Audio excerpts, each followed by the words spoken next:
get the ball rolling on this, I want to point out that there's been some current events that I thought were interesting, which sort of remotely tied into 1984. And this would include the fact that Mr. Xi, leader of China, have you heard what he's recently done in terms of the Constitution? Yes. He's eliminated the term. I can't remember the term, but he's eliminated the terms of He's eliminated his term of office, which has been 10 years, and it's going to now be indefinite, which will allow him to stay in power until the day he dies. Now, in fact, in China, since 1921, it's been interesting. They've had 11 parties since 1921, of whom 7 seized power, and 7 have been executed or died in purges. And only 1 actually stepped down. Only 1 leader since 1921 has actually stepped down voluntarily. You know, the party took out some, that's what they mean by the purges. Others ended up getting a bullet in the head. You know, obviously that's what's meant by the assassination factor. So he's very, quite strongly in control. Now, another issue that's taking place is that people are now trying to protest this, but they're trying to protest it very carefully because they prefer not to end up in re-education camps. And re-education camps are, as the term suggests, where you go to work in slave labor conditions while you're being re-educated so that you think properly, so that, for example, you might be willing to accept the obvious truth that 2 and 2 equals 5. I mean, we should all be willing to accept that as part of our necessary doublethink. Or 6, or 4, whatever it is that we may be forced to accept, along the lines, perhaps, that global warming is not happening. Even though we see it happening, it's not happening. So we have to be able to hold 2 contradictory beliefs in our mind at the same time and accept the one that the party tells us is the truth. This is most important. Back to Mr. Xi. People who do protest have to protest very carefully. So the way they do this is they use Winnie the Pooh as a sort of a substitute, because he kind of looks the same in terms of overall build. And so they'll have Winnie the Pooh holding a honey jar, and the caption will say things like, find the thing you love and stick with it. So picture Winnie the Pooh holding a jar of honey saying, find the things you love and stick with it.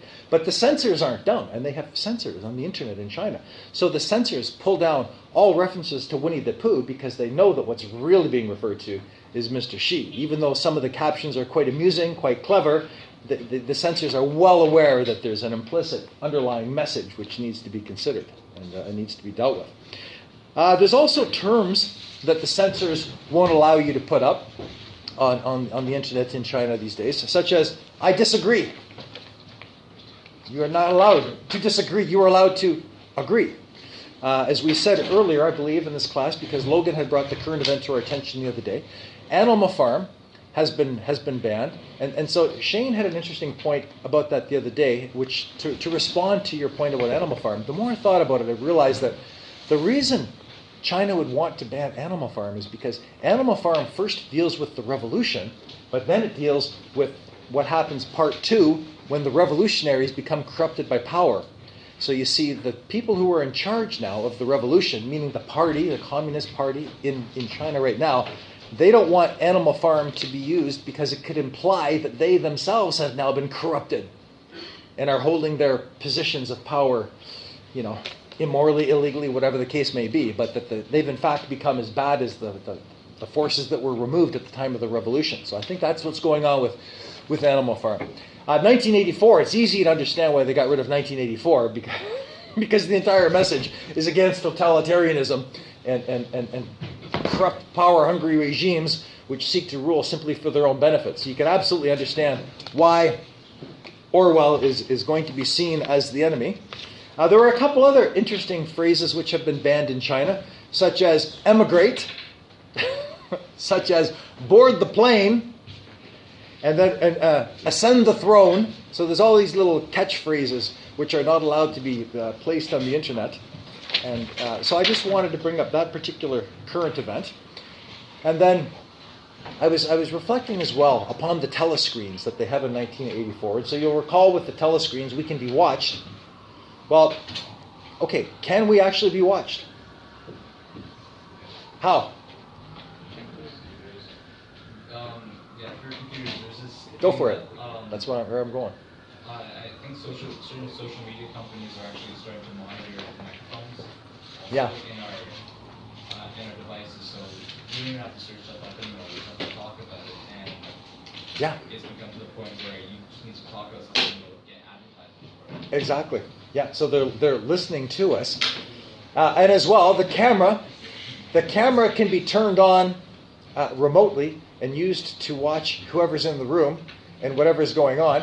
Now, I didn't know that until I watched a couple documentaries on Edward Snowden. And you're familiar with Edward Snowden, the guy who put all that information from the National Security Agency onto the internet several years ago, and then had to flee. He had to flee CIA assassins, essentially. So anyway, what he was doing and what he's been doing for years is he puts a bandage over the camera on his laptops, because he says we're being watched all the time now. And then, when I thought about that, I thought, oh, that's 1984-ish. So we're not being watched by our TVs, which few of us watch that much anymore anyway. But we do have the capacity to be watched through our laptops. Now, I'm not saying you are being watched through your laptop, because that would get stupid. But I'm just saying that the capacity is there, and people like Edward Snowden are sufficiently afraid of that he, like I said, puts a bandage always over the camera on his laptop. Are there people who have jobs at the NSA who just go through footage of people, or? Well, it's not so much that they do that. They do it a little bit differently. What they do is they monitor internet traffic in the Americas, in Europe, et cetera, and then they plug in keywords. Now, some of the keywords are probably worth noting. Bomb the White House would probably be a keyword that would come up and would be picked up out of internet searches, but also from cell phone calls now. What they are as well trying to do is monitor the cell phone calls that are made, and to some extent what the content of those calls could be, so that not so much that we're going to get arrested in the middle of the night and sent to room 101, but just because people who could be a danger could then be watched and maybe brought in if we became an enemy of the system. Now, I want to bring to your attention, guys, that 5 years ago, the RCMP in Canada, this is Canada, the RCMP was instructed to watch environmentalists in the country of Canada because they were deemed to be environmental terrorists. In other words, the Harper government was saying that if you were against pipelines, the oil pipelines, and if you were against expansion of the tar sands in northern Alberta, you could technically, possibly be considered an environmental terrorist and somebody who would perhaps need to be watched by the RCMP and CSIS as a threat to the economic integrity of the nation of Canada. Now that has changed. I'm just saying that this is what we had in a previous government when they were in charge in Canada. So it's good to be aware of all these connections. Lots of interesting connections. So I do want to talk about 1984. And first I'd like to open it up to any comments, observations, questions. And I know that we have till tomorrow for you to have completed the book. But has anything come up, right now to date that just absolutely jumps out and raises points of interest? When he's in the hallway and there's the golden light, he's just talking to Julie and the shop owner, his name. Mr. O'Brien? No, not the Charrington. Yeah. Oh, Charrington at the... Is he hallucinating or were they actually beside him? I couldn't really tell. Okay. Because I know O'Brien was beside him, probably. Okay, are we talking about when he gets arrested? No, like when he's in the hallway of the yeah, that's straight up. I don't think he's having a hallucination at this point in any way. Okay? And let's even talk about one aspect of that building which is really interesting. Do you remember what the decoration was? The decoration was the piece of glass. Do you remember the piece of glass? The one that was the with the coral. And if you go to page 147, you'll see that even if you go to 145 for a moment, if you take a look at the bottom of 145, I need to talk about this because this piece of coral, glasswork, artwork, etc., is the symbol of the book.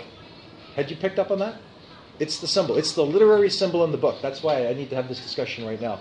And so Winston is explaining what the meaning of this is to Julia at the bottom of 145, and he says, it's a chunk of history they've forgotten to alter. Well, because you really couldn't alter it, could you? And he said, it's a message from 100 years ago, if one knew how to read it. Any guesses as to what this literary symbol may represent? How about beauty, hope, creativity, artistic expression, free thinking? Makes sense. But then, I'll be right with you, but then just flip over one page. And then Winston gets even a lot more specific, because those descriptors I just used are kind of implied. But let's see what Winston explicitly says on page 147, halfway down. He says, the paperweight was the room he was in, and the coral was Julia's life and his own, fixed in a sort of eternity at the heart of the crystal. Okay, now think a bit further, and think ahead to what happens when they get arrested in Mr. Charrington's room. What happens? Yeah, it gets smashed, meaning that's it. Game over. Their hope, their love affair. High school teacher. It's all done. I just love my job. I come to work every day just glowing. Oh my God. Me too. Yes. So I don't remember it correctly, but I'm not sure if I remember it correctly, but isn't it, I think it's ironic that they said they were going to move the picture. Yeah. Perhaps they should have tried, Yeah. and they would have found that there was a camera behind it. Do you recall how long he was being watched for, by the way? He'd been being watched for 7 years. So back to our conversation, Jack, when we said, well, what could Julia, have seen in a guy like Winston? I made the point, well, she realized that he was not one of them, meaning of the party. So he was a rebel. Well, the party had already realized that. And so they've been watching him closely and waiting to see where it led, okay? Did it say what tipped them off? Probably, it didn't say, but I'm going to guess that it's exactly what she saw, which was just a sense of disbelief. Probably a facial expression. He had probably committed a face crime. So in other words, when he heard some particular announcement, he probably thought, just a bit of an expression like that, perhaps, okay? Is there any particular reason why they waited so long? They wanted to they wanted to see how many fish could be dragged in this net. Why take in one guy if you can take in 20? But they still ended up taking in just Winston and Julia. Because there was no one else. Had he been in the actual brotherhood itself and had been well connected, had he been able to lead them to other people, they might have gotten a lot more people. But as it turned out, he was a lone wolf, essentially, just working with Julia, and that was it. But they didn't give him that much time to integrate himself into the brotherhood. Well, they gave him a lot of opportunity, though. They let him read the book. They talked to him about the organization. Wasn't the book fake though? Because O'Brien says he helped write that? Yeah. O'Brien wrote it. Yes, exactly. Yeah. So does the brotherhood exist in that? We're going to assume yes, but we can't confirm that that's true. It may not. Same with Big Brother. Is Big Brother still alive? Probably not. But they're going to keep him alive forever as a figure. Okay? I don't know if I'm going to phrase this properly, but isn't the book technically real because it's a book that's speaking of going against everything Big Brother is for? Does that make sense? Yeah, it does. It does to me. And in fact, when Winston read the book, it confirmed everything he had always suspected. So I think that what the book has to say is true, whether it was written by O'Brien or not. Essentially, what it says is true. And the crazy thing about the inner party and people like O'Brien is that they are allowed to know the truth. But oddly enough, because they are so skilled at doublethink, they even though they know the truth, they will still accept what the party says because that is what they must accept. And it would be crime think to not accept what the power thinks. Even though you know that there's another truth which is more legitimate out there, but you're not allowed to accept it. So this is classic doublethink. Just one last question. Yeah, of course. The process of getting into the inner party. Okay, well, it did say that a lot of this was hereditary. Certainly being a party member is absolutely hereditary. Inner party, you're going to have more capacity, presumably, and be trusted better than those in the outer party. But the part I actually found was even more interesting was the fact that the proletarians would be scouted and watched, and if anybody was in danger of becoming a threat, the head that might come over the parapet, that person would have to get killed in advance. Even if it might be just a smart young kid who seems rebellious and might perhaps become a threat in 20 years, we better kill him right now. Bomb his neighborhood. And the bombs are dropping every single day in London. And this is how you have to keep the people completely convinced that there's really a war going on when, is there a war? Well, the war is so continuous that it could be something, anything or nothing. But in terms of the bombing is being done by their own side, by Airstrip 1, by Oceana. But it would make sense to kill the trolls because The ones who could become a danger. Yeah. Which is what they even do with party members as well. I agree. This is how the Spartans maintained control, 2,400 years ago. The Spartans did precisely the same thing. They would capture territories, and they would put spies out, and they would figure out who might be a danger, and they would kill them at night, and just make sure that we eliminate the threats before they even arise. And so, Orwell is just borrowing a page from history. It's been done many times. So given the book, it says it took him 40 years to understand what smile was hidden. So does that mean 40 years has passed since reading the book? No. Because he was like 42 when the book Okay, so he was, when the book began, he was 39. And we don't get the exact period of time, because when we get to the very end of the book, he's already seen the light. He has found, what has he found by the end of the book? Sorry? Love of Big Brother. He was almost there when he was willing to accept that 2 + 2 = 5, but the problem was that he still hated Big Brother. So how did they bring about the final conversion to the way, the truth, and the life?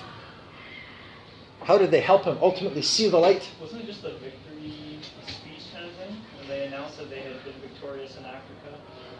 You're right. At that exact moment, it's complete surrender. It is that. And then I'm even going to jump back a little bit to what other helpful sort of deciding factor? When he gave up Julia, which he did because they threatened him with rats. Oh, yeah.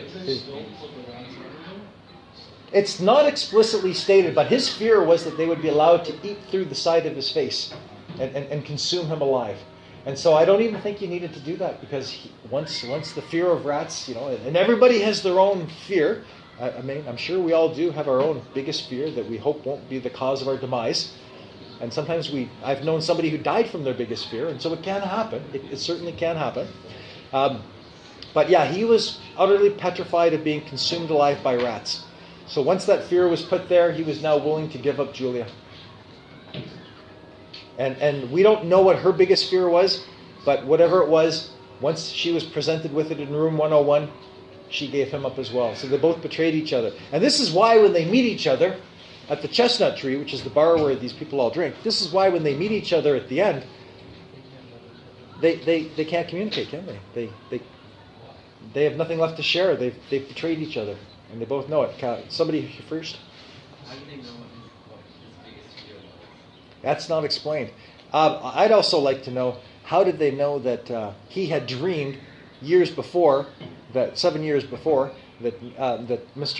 OBrien would say, "We will meet in the place where there is no dark." So I don't know how they read his mind, unless it's through talking in the sleep, because you are watched while you sleep and listened to while you sleep. And he hadn't put that down on page, on the page of his journal, to the best of our knowledge. You had a question first, Joe, and then over here.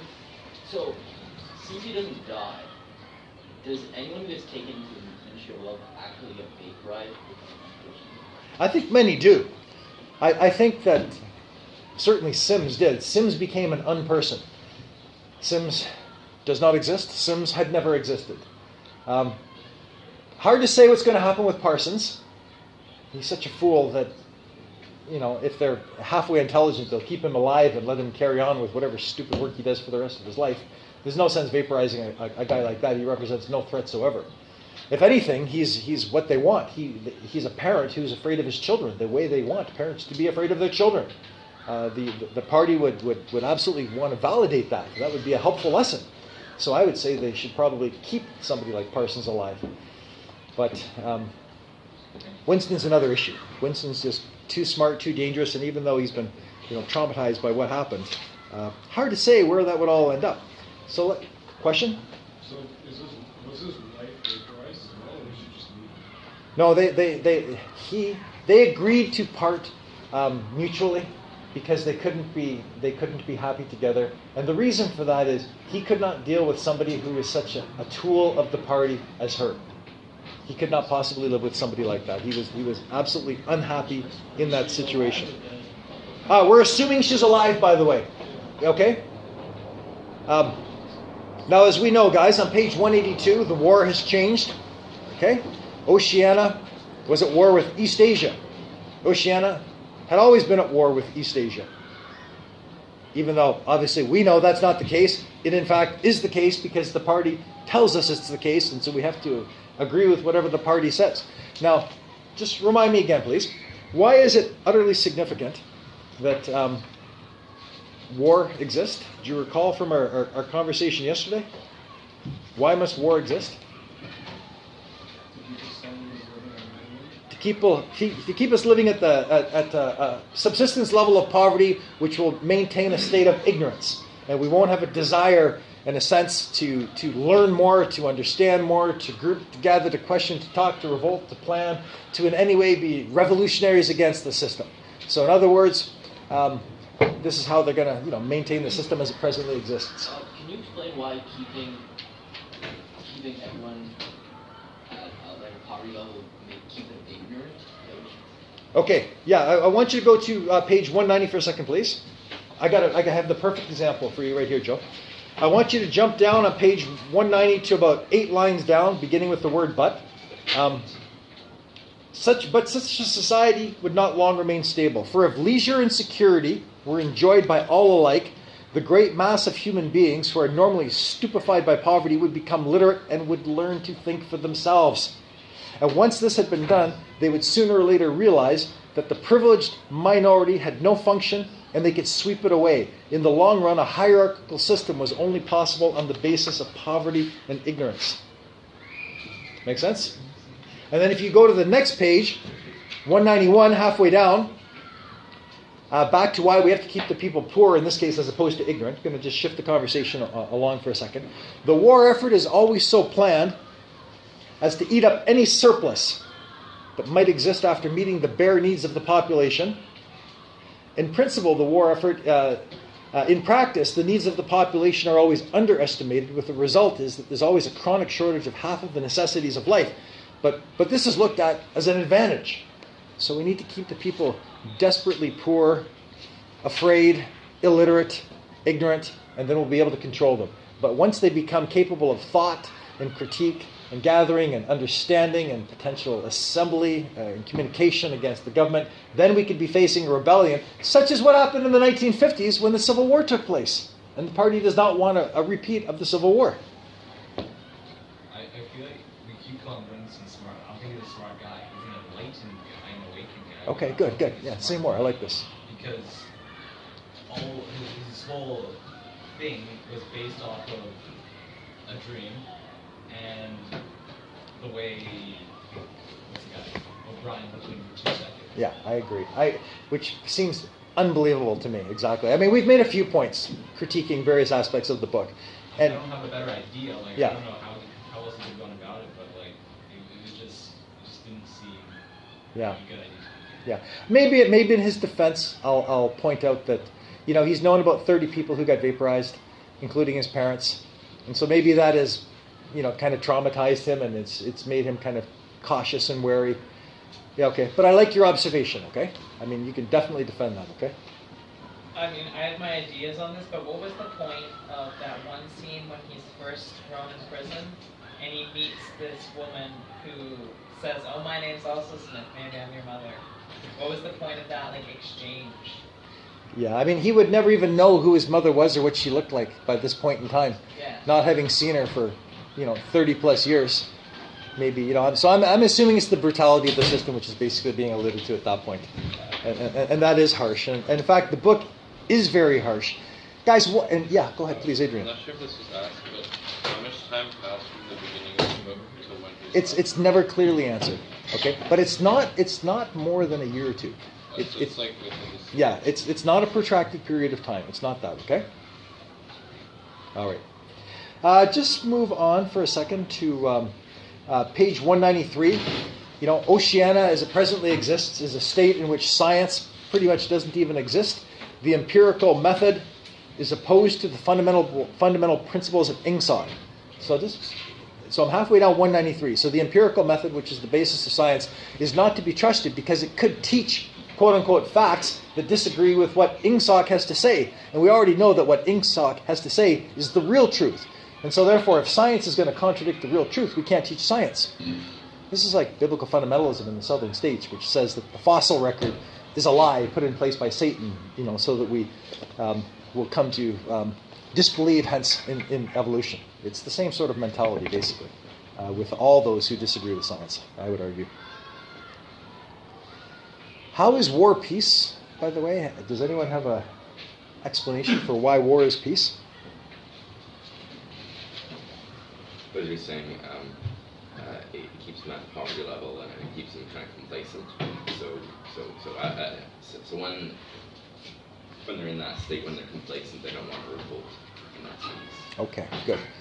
And so a continuous peace could accomplish the same thing, but then the surplus of the economy would be forced to go to the people.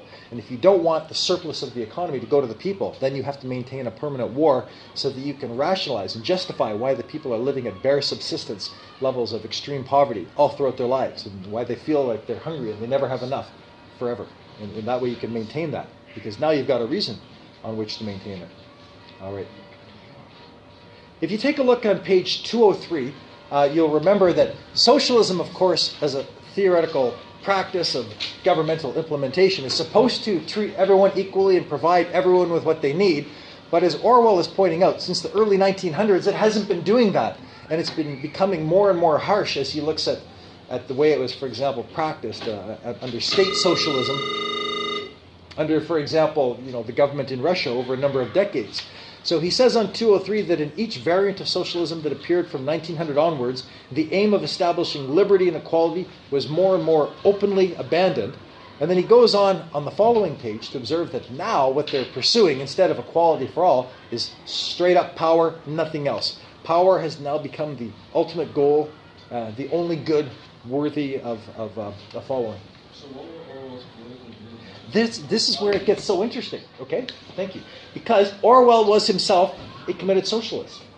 But he was harking back to an earlier definition of socialism, which meant taking care of everybody and respecting human dignity and avoiding the abuses of the parasites who run society simply for their own benefit and getting rid of those who would oppress the poor. So he's harking back in his own mind and in his own life to that form of socialism, which is why he said, at a later point in his life, every word I've ever written was in defense, implicitly, of democratic socialism. So he wants a democracy that takes care of all members of society so that we all get fed, we all get health care, we all have the opportunity for education, to enlighten ourselves, to find meaningful work, to have our families, and to live in freedom and security. That is what Orwell is going to defend. That's why he went, in fact, to Spain in the mid-1930s to fight against Generalissimo Franco's government during the Spanish Civil War, because he was fighting totalitarianism. And like I said to you earlier, he went to Spain because he wanted to kill socialists. He wanted to kill fascists, and instead he got shot in the throat by a fascist. Instead of killing a fascist, he got shot in the throat by a fascist and barely got out of the country. As I said the other day, and his wife saved his life and managed to get him into France before they sealed the borders. All right, moving on just a little bit. I am going to take you gentlemen over to page 214, and we keep coming back to doublethink. Can't get away from doublethink. Can't get away from the fact that, of course, 2 + 2 = 5, or 4, or 6. And halfway down 214, doublethink lies at the heart of INGSOC, since the essential act of the party is to use conscious deception while retaining the firmness of purpose that goes with complete honesty, to tell deliberate lies while genuinely believing them, to forget any fact that becomes inconvenient, and then when it becomes necessary again, to drop back from oblivion, for just so long as it is needed, to deny the existence of objective reality, and all the while to take into account the reality which one denies. All this is indispensably necessary. So I guess if you think political untruths and political lying and accommodations, etc., this is what's being referred to. Jump to 216. Back to the socialism argument. And, I'll keep repeating that Orwell was a socialist in the old framework of the understanding of the term, in which we take care of all. And on page 216, 10 lines down, the party rejects and vilifies every principle for which the socialist movement originally stood, and does this in the name of socialism. It preaches a contempt for the working class. And Orwell himself believed that the working class was where the heart of truth resides in any society. He didn't trust the leaders. He didn't trust the leaders because he feels they're just running society for their own benefit. He doesn't even trust the middle class because he believes that they get co-opted by the leaders for their own economic well-being. So he trusts the working class who are so far down the ladder that they're not going to be co-opted by anybody. And so even in his own life, what Orwell loved was to go into a working class pub and have a pint and a cigarette with the boys. That's where he felt most at home. He didn't like his own people, the middle class. He could not identify with.